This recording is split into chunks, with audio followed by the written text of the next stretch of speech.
Welcome back to the Deep Dive. Today we're heading to the northeast coast of Taiwan, but we're going back in time, about 3 centuries. That's right. We're looking at this really pivotal century from the 1650s to the 1750s. And we're going to be tracing this huge shift in maritime power, from these specialized indigenous canoes to massive Chinese trading junks. But this isn't just some old story. It's a history of trade, iron, and displacement. That is, believe it or not, flaring up in a cultural heritage battle right now. It really is. We're diving into a period that a lot of historians call a lacuna, a gap in the record right after the Dutch left. Everyone focuses on the big ports, but this coastal route, this was the real economic artery. Okay, so let's unpack our mission here. We're trying to understand how power moved from the indigenous Basay people and their amazing canoes, the Banca. Right, the Banca. To the Han Chinese and their junk system, the Szechuan. And then we're going to connect that whole story, that economic shift, directly to a modern controversy in Yilan. And what's so fascinating is that this whole thing was driven from the ground up.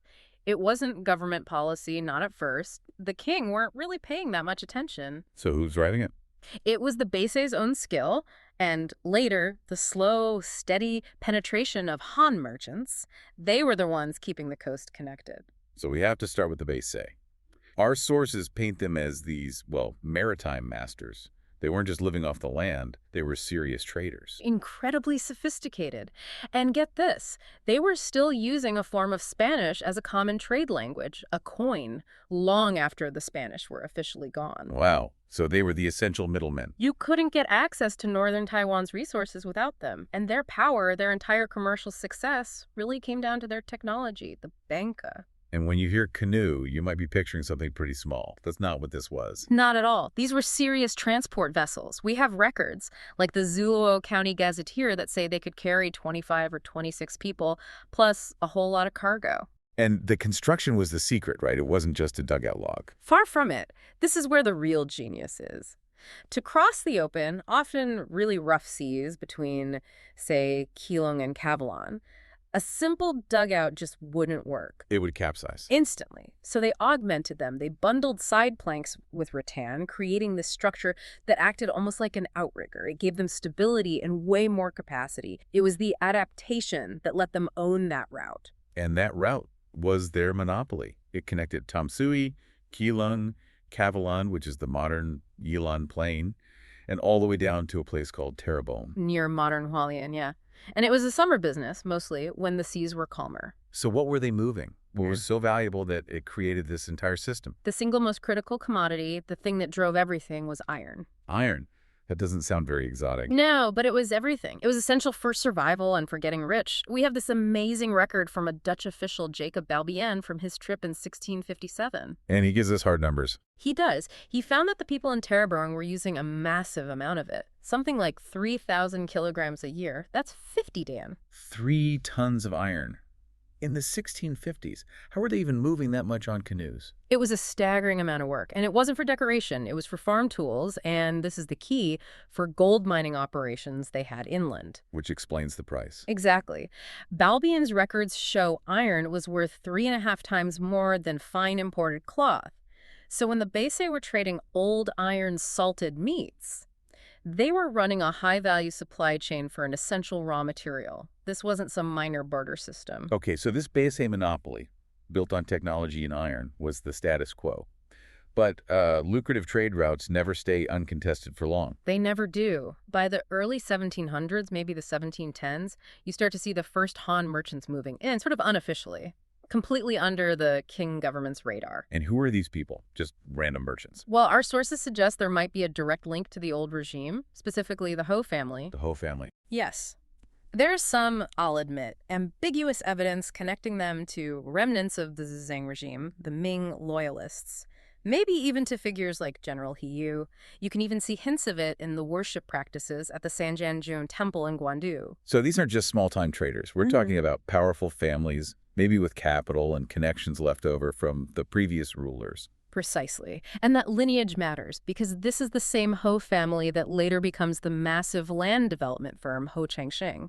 They're a Kenhu. So they go from sea trade to land development. That's a huge pivot. It's the whole story of northern Taiwan's economic development in a nutshell. And the pivot was made possible because they formalized their trade. With the Szechuan system. Exactly. Yeah. Around 1717 to 1721, they get these officially registered Chinese junks, the Szechuan. And this is just a complete technological leap. Much higher capacity, way more efficient. It just shatters the logistical limits of the banca. So the Basay canoes are now up against what are basically the container ships of the era. In that context, yes. And the Szechuan creates this powerful dual economy. The main business, the primary function, was shipping rice from northern Taiwan across the strait to Fujian. Feeding the mainland. Tens of thousands of ships of rice annually by the 1750s, which also means they had to be investing in and developing the farmland in Taiwan to produce all that rice, like on the Calabar Plain. So they're running the whole supply chain from farm to port. What happened to the old coastal route? Did they just push the Basay out? Not right away. And this is a really interesting period of cooperation. The big rice shipments ran in the winter, September to December. Right. But the old coastal route to Kavalan and Terrebonne was still a summer business, April and May.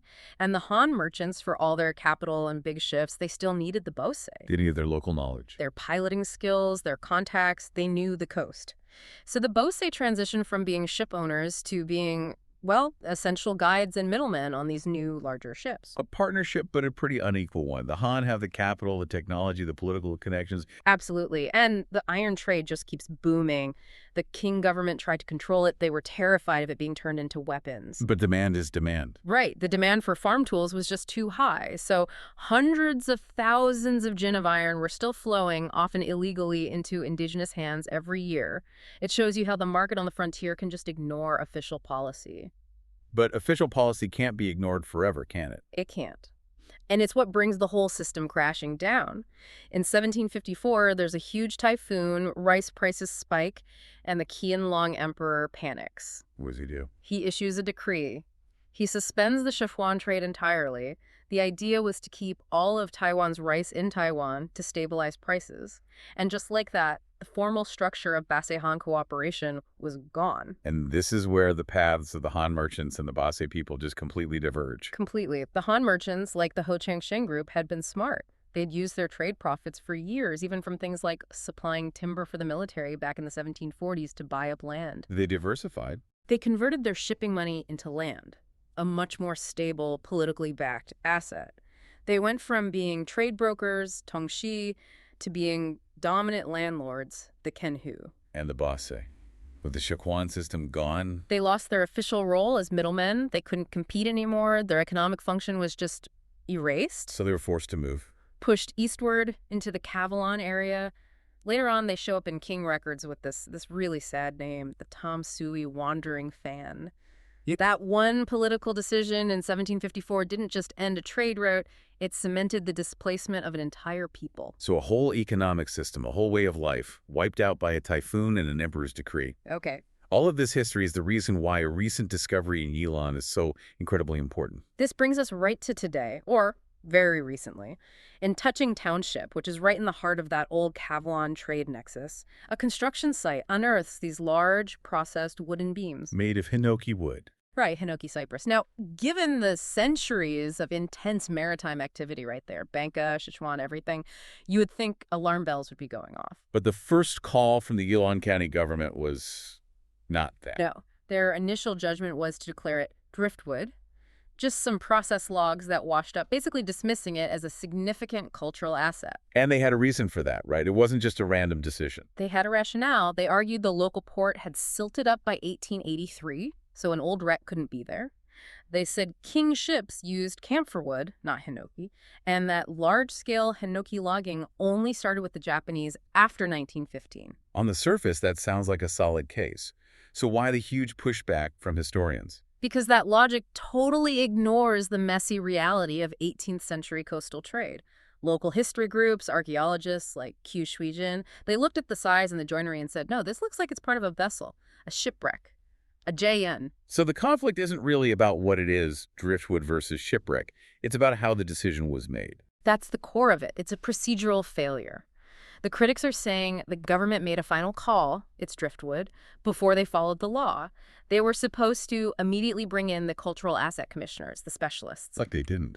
And by not doing that, the argument is that you are basically murdering a cultural asset. You're potentially destroying evidence before it can even be properly studied.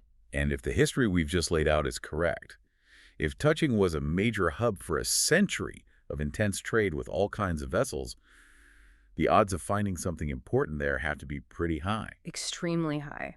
Given Taiwan's role as a nexus for both the Bunka and the bigger Szechuan, any kind of buried structure there has to be treated as a potentially massive discovery. It could be a physical link to the birth of northern Taiwan's entire economy. The demand for a proper, full, expert review is completely justified. So we've come all the way from the Basay's rattan-bound Banca to the rice-exporting Szechuan of the Ho family, an entire coastal economy driven for centuries by the demand for iron. It's an amazing story of how wealth and power can shift so quickly. It is, and it just proves that the economic routes carved out in the 17th and 18th centuries, first by indigenous skill and then by Han capital, left a physical footprint. A footprint that we are literally digging up in places like Taiwan today. The past isn't just in books, it's buried right under our feet. And the controversy in Taiwan really forces us to ask a difficult question. If the political decisions and economic shifts of the past led to the erasure of groups like the Basay, what do we have to do now to make sure our modern rush to develop doesn't do the exact same thing to the physical proof of our shared history? What happens when a piece of that history is just called driftwood before we've even started the deep dive?